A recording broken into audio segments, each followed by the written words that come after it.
كي ندعو إلى الله لننشر الخير في الكون الذي حار ونرسل العطر من روض الهدى الزاهي.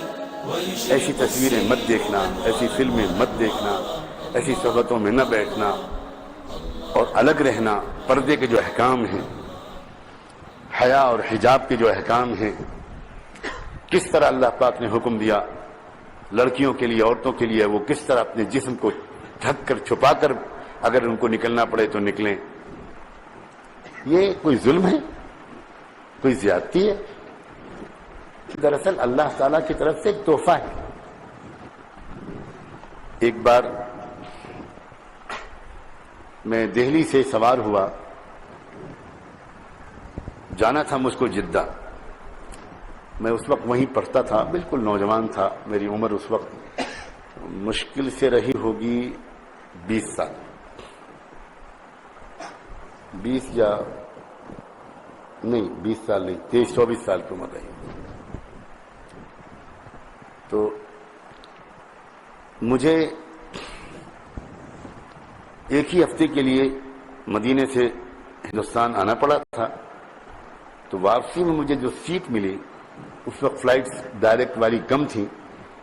بہت پرانی بات ہے یہ، آج سے تقریباً 31 سال پہلے کی بات ہے. تو اس وقت مجھے جس فلائٹ میں سیٹ ملی وہ تھی دہلی سے کراچی، امریکن ایئر لائنس تھی، پین امریکن ایئر لائنس تھی. اور کراچی سے مجھ کو پھر ریاض اترنا تھا اور ریاض سے پھر مجھ کو آگے جانا تھا. میں جس وقت سوار ہوا دلی میں فلائٹ پر، وہ رات کے 3 بجے کی فلائٹ تھی. 12 بجے ایئرپورٹ پہنچنا پڑتا تھا. بہت سخت بخار تھا مجھ کو، خوب بیمار تھا، بدن درد سے ٹوٹ رہا تھا. تو میں اس موڈ کے ساتھ جہاز پر سوار ہوا کہ جو کراچی تک کا وقت ہے 2-2.5 گھنٹے کا، اس میں کسی طرح ٹیبلٹ کھا کے اور میں سیٹ پر ریلیکس ہو کر تھوڑا آرام کروں گا تاکہ میری تکان کم ہو، میرا بخار کم ہو. لیکن اللہ کو کچھ اور منظور تھا. جب میں جہاز پر جا کر بیٹھا تو میری بغل کی سیٹ پر پہلے سے ایک سردار جی بیٹھے ہوئے تھے، اور وہ بہت پیچھے فرینکفرٹ سے جہاز آ رہا تھا. 8-10 گھنٹے کی فلائٹ تھی اور وہ بالکل ان کے آس پاس کوئی نہیں تھا. تو وہ جم کے سو چکے ہوں گے اور اب اس انتظار میں تھے کہ میرے پاس کوئی مسافر آ کر بیٹھے گا دلی سے تو اس سے میں خوب باتیں کروں گا.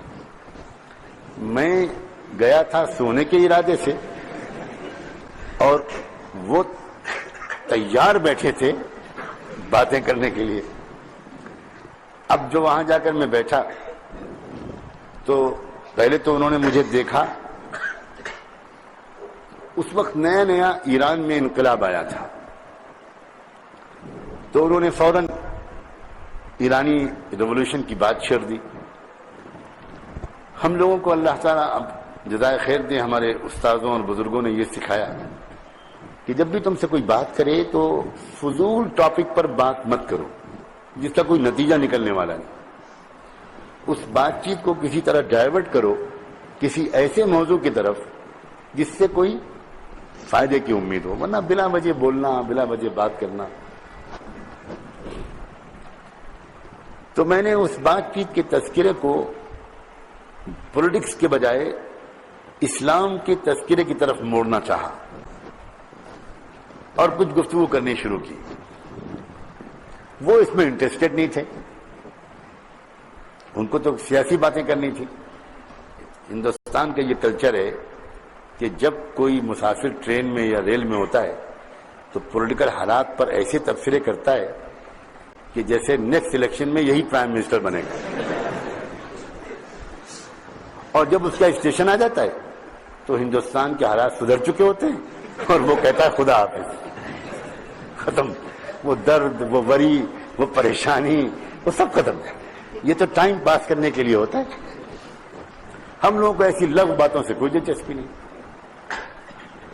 تو بامقصد گفتگو کرنے کے لیے جب میں نے ان سے کچھ باتیں چھیڑی تو وہ بور ہونے لگے.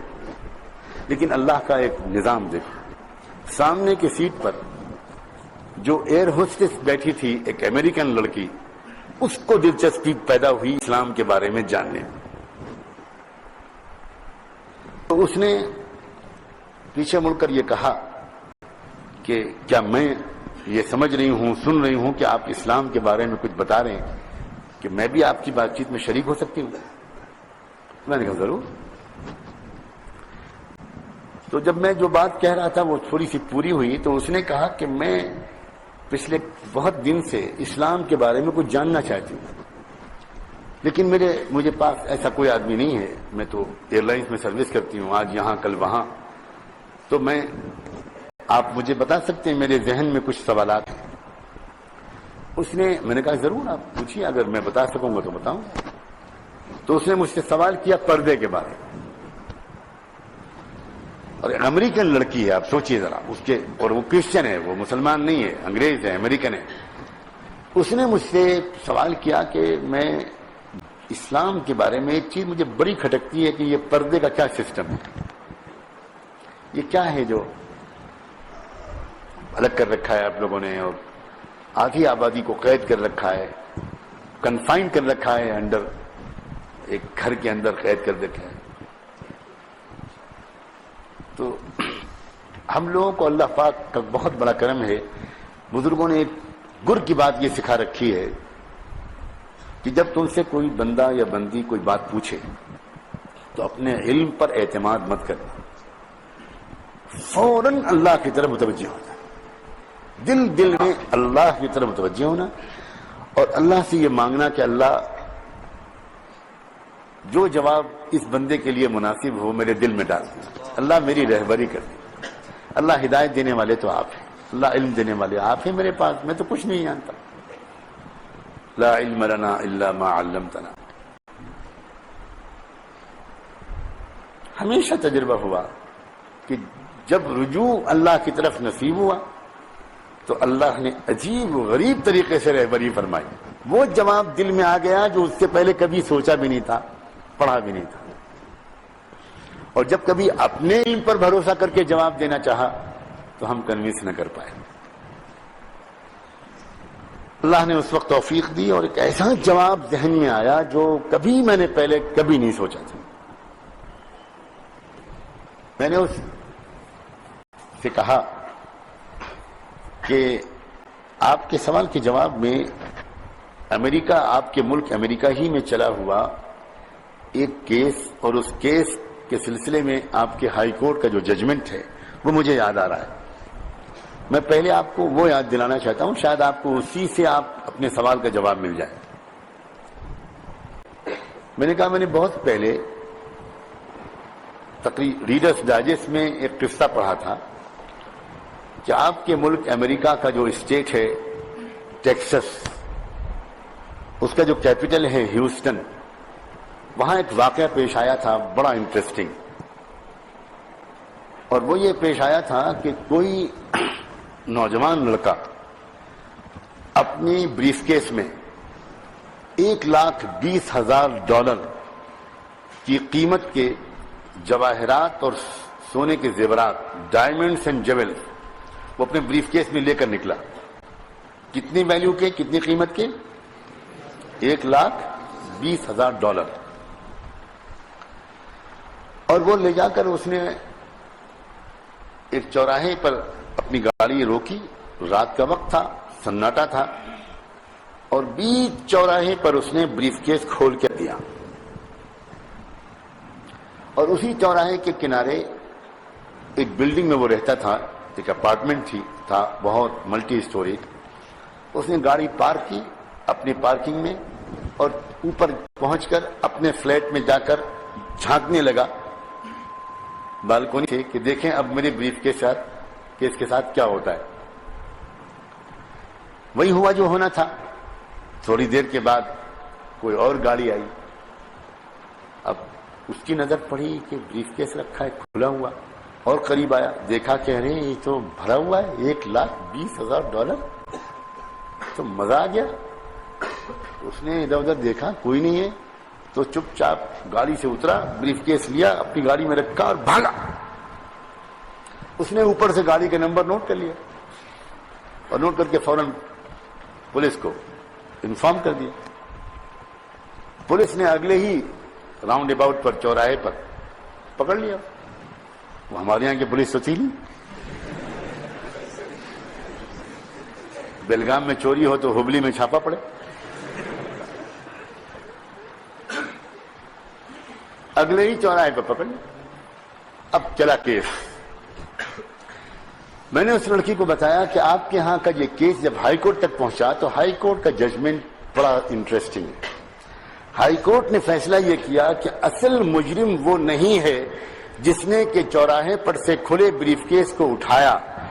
اصل مجرم وہ ہے جس نے چوراہے پر اس بریف کیس کو کھلا ہوا رکھا. یہ اصل مجرم ہے. کیونکہ جو چیز پروٹیکٹڈ ہونی چاہیے اس کو آپ نے اوپن کر دیا تو آپ نے تو خود کرائم کو انوائٹ کیا.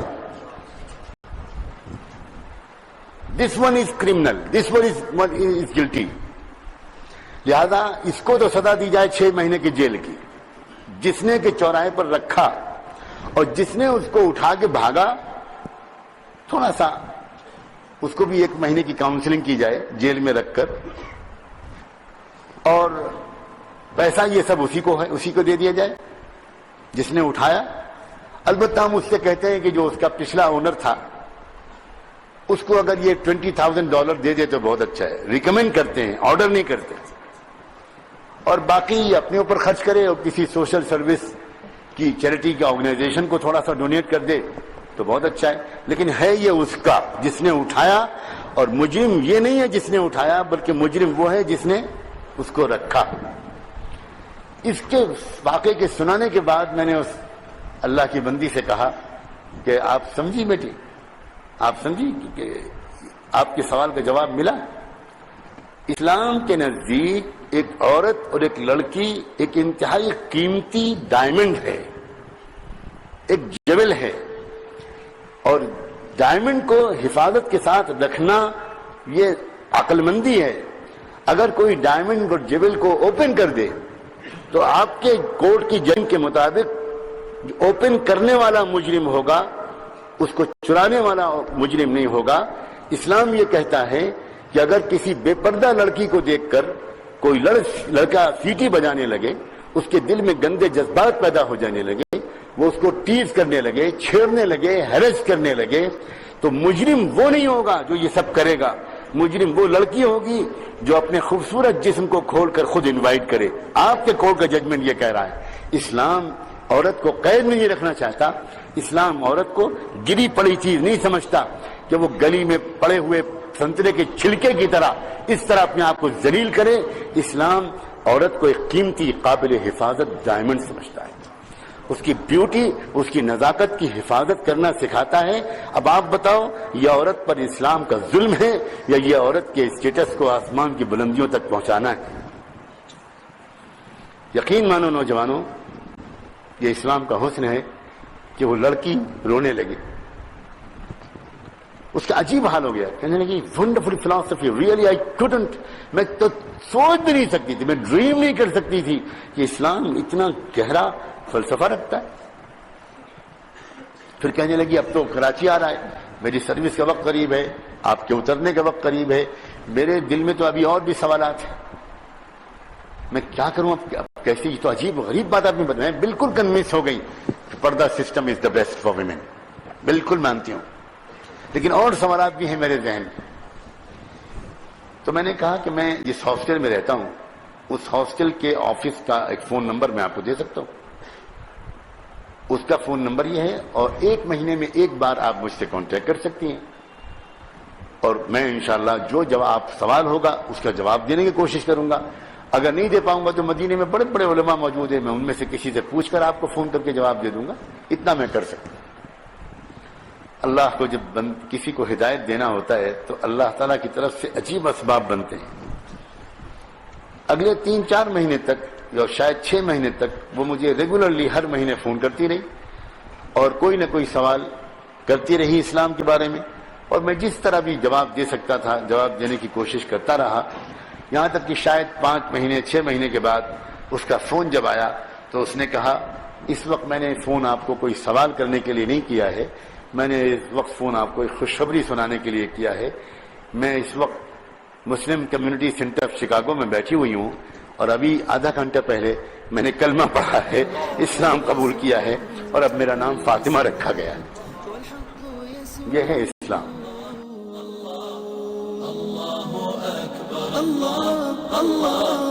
الله أكبر لا إله إلا الله